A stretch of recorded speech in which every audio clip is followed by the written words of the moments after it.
Ինչ վերաբերում է այսօրվա ասուլիսում նրա հնչեցրած մտքերին, դրանք վերջին շրջանում հավանաբար ինքներդ նկատած կլինեք, այսպես եթե այդ շրջանակը կոնկրետ անունով կոչենք, Միքայել Մինասյան շրջանակի կողմից շրջանառության մեջ դրված թեզերի կրողն է փաստացի Արման Թաթոյանը, եւ ես օգտագործելով նաև այս առիթը, ուզում եմ կոչ անել մեր հանրությանը, եթե ուզում եք ընտրել Միքայել Մինասյանին, կարող եք ձեր ձայնը տալ, օրինակ Արման Թաթոյանին։ Ինչի համար եմ սա ասում, որովհետև նախագահ Քոչարյանի ընտրություններին մասնակցության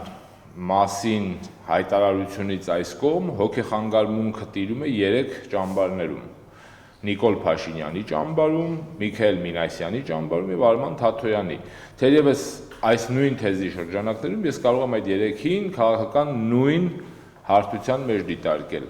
Մենք բոլորս գիտենք նաև Արման Թաթոյանի կենսագրության մեջ ինչպիսի մեծ ավանդ ունի նույն ինքը Միքայել Մինասյանը եւ հավանաբար այսպիսով փորձում են ծառայություն մատուցել Նիկոլ Փաշինյանին, թիրախավորելով նախագահ Քոչարյանին։